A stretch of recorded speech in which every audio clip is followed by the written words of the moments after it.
Глава 16. Вера – это выбор. Верою Моисей по рождении 3 месяца скрываем был родителями своими, ибо видели они, что дитя прекрасно, и не устрашились царского повеления. Верою Моисей, пришед в возраст, отказался называться сыном дочери фараоновой, и лучше захотел страдать с народом Божиим, нежели иметь временное греховное наслаждение, и поношение Христова почел большим для себя богатством, нежели египетские сокровища, ибо он взирал на воздаяние. Верою оставил он Египет, не убоявшись гнева царского, ибо он, как бы видя невидимого, был тверд.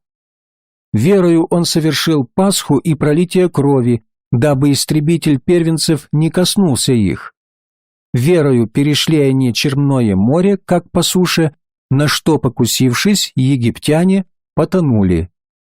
Послание к евреям, 11 глава, с 23 по 29 стих. Родители Моисея решили пойти против приказания фараона. Они не боялись. Бог назвал их решение верой. Такие люди обычно бывают основателями городов и миссий. Они не боятся теней. Слава Богу за то, что существует мужество. Слава Богу за людей, знающих, во что они верят, и верящих всем сердцем. Не позорно оказаться в тюрьме за правое дело. Некоторые великие представители человечества побывали за решеткой. Стыдно делать грех и не стыдно поступать правильно, несмотря на преследование. Моисей избрал страдания с народом Божьим, а не кратковременную радость от наслаждения грехом. Он посчитал поношение за Христа более ценным, чем все богатства Египта, и Бог назвал выбор Моисея верой. Вера – это решение, вера – это выбор. Родители Моисея приняли решение. Фараон сказал: «Каждый израильский младенец, мальчик, должен умереть». Мать Моисея сказала: «Это ты хочешь смерти моему сыну, а у меня на него другие планы». И Йохавед решила: «Я отдам своего малыша на воспитание дочери фараона». Она, наверное, молилась: «Господь, я положу его в корзине в том месте реки, где купается царевна. Господь, я хочу, чтобы его воспитали во дворце, а не утопили в реке». Что за женщина? Сегодняшний мир нуждается в таких матерях. В ней вера, в ней решимость, в ней выбор, в ней творение истории человечества, а не следование по течению. В ней воздействие на общество. Мальчик, рожденный ею, изменил мир вокруг себя. В ее сердце была вера. Она взяла сына, спеленала и опустила в корзине в Нил, подтолкнув в том направлении, где купалась царевна. Она оставила свою дочь на берегу со словами: «Когда дочь фараона найдет его, ты только спроси, кто будет его нянчить, и приди за мною, дорогая». Какая вера? Вера есть решение. Какие решения принимаешь ты? Предпочитаешь сомнения? Принимаешь беспорядочные решения, плачешь и сетуешь на то, что может случиться завтра? Если так, то у тебя нет веры. Я не боюсь завтрашнего дня, не боюсь коммунизма и политических революций. Я ничего не боюсь. Я сам принимаю решение о завтрашнем дне. Ты должен поступать так же.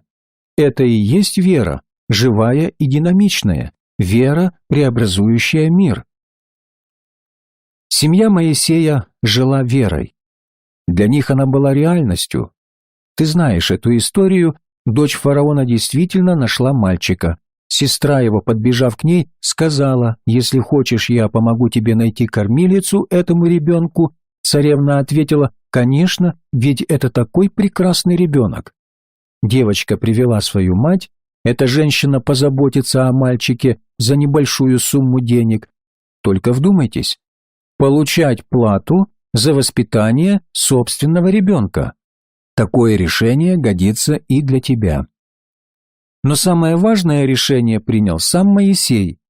40 лет он прожил во дворце и был научен всей египетской мудрости.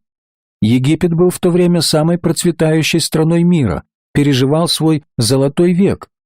Моисей играл рядом с троном, целовал царевну, фараон ласково обнимал его.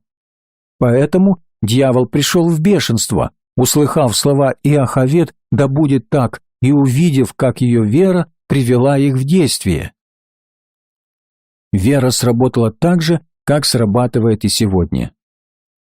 Моисею исполнилось 40 лет, когда дух, живущий в его матери, сошел на него и потребовал: «Хватит тебе интеллектуализма, хватит неги и роскоши, пришло время служить мне, идем освобождать народ от рабства». В 40 лет, когда Моисею пришло время взойти на трон, он провозгласил на все царство: «Я не фараон, я не сын дочери фараоновой, я израильтянин и хочу страдать с моим народом, я отказываюсь от чести сидеть на этом золотом троне и править процветающей и богатой империей, я хочу жить с рабами». А ты смог бы поступить так же? Подумай дважды, прежде чем ответить. Не лги самому себе. Мог бы ты оставить свою работу для дела Христова? Или свой дом, своих родных? У этого мужчины было нечто. Он мог бы взойти на трон и стать каким-нибудь Тутанхамоном III. Он мог продолжить жить в роскоши и умирать в ней.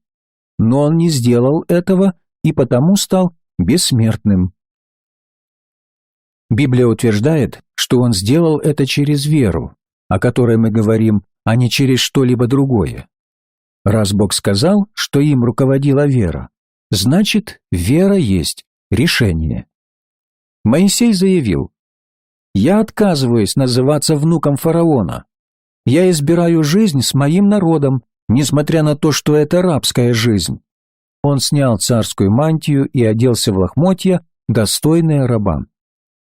Но Моисей ошибся, думая, что поможет израильтянам, применив свою силу.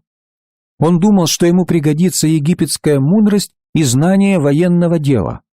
Он думал перетянуть на свою сторону армию. Но Бог сказал: «Этот путь не от меня». Он был вынужден послать Моисея в пустыню на 40 лет, чтобы изгнать Моисея из Моисея. Богу гораздо легче вывести тебя из Египта, который есть символ греха, чем выбить Египет из тебя. Ты можешь быть спасен мгновенно, но Бог должен потратить много сил и времени, чтобы очистить тебя от гнили, которой нафаршировал тебя дьявол. Вывести Моисея из Египта удалось в течение часа, но прошло долгих 40 лет, пока Бог окончательно не вытравил Египет из него. Когда же Моисей стал внутренне свободен, Бог послал его обратно, как человека, облеченного властью, но на этот раз без меча. В руках Моисея был только пастуший посох, но зато он был наделен Божьей силой взамен человеческой. На этот раз он принял окончательное решение веры – освободить народ Божий и повлиять на мир. У меня есть поговорка: «Ты принимаешь решение, а решение формирует тебя». Некоторые принимают негативные решения и становятся негативными людьми. Принимай положительное решение, и ты будешь положительным человеком. Примеры тому можно привести и из общественной жизни. Генри Форд был уверен, например, что автомобиль можно пустить в массовое производство, поставить на конвейер. Никто, кроме него, в это не верил. Говорили, что каждую деталь необходимо обрабатывать вручную. Говорили, что только богачи смогут покупать машины. Но Форд сказал: глупости. Поставим машину на конвейер. Пусть каждый рабочий закрутит одну гайку, и машина будет дешевле. Перед смертью Форда даже уборщики на его заводе имели машину, а он оставил после себя миллиардное состояние. И все из-за того, что однажды он принял правильное решение. Франк Винфилд Вулвард был небогатым бизнесменом в маленьком городке. Но у него была уверенность в том, что можно открыть магазин и наполнить его товарами ценою в 5 или 10 центов. Продавая множество таких товаров, можно получить большую выручку. Так и случилось в действительности, когда он принял решение оставить все свои прежние дела и открыть дешевые магазины по всему миру. Семья Вулварда получила от него наследство в $60 миллионов. Он принял решение, а решение сформировало его жизнь. О, если бы мы могли помочь христианам принимать решения веры! Библия говорит, что праведный верою жив будет. Само наше существование должно быть наполнено верой. Я не знаю, насколько духовными были Форд и Вулвард, но каждый из них проявил смелость в решающую минуту жизни.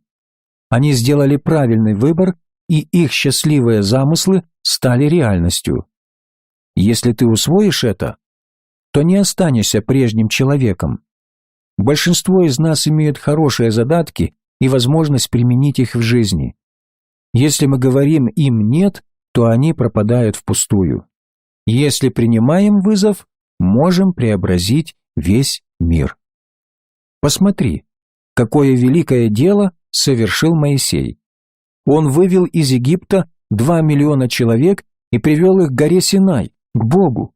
От него он принял закон, который лежит в основе всех законов человеческого общества. Ничто, придуманное людьми за прошедшие века, не может состязаться с 10 заповедями. В законе Моисеевом соединились юридическое и социальное право. Мать Моисея приняла решение. Моисей принял решение веры. Вера есть решение. Готов ли ты принимать такие решения? Готов ли сделать выбор? Непоколебимо стоять на своем. Стоять вместе с Богом. Тогда это вера.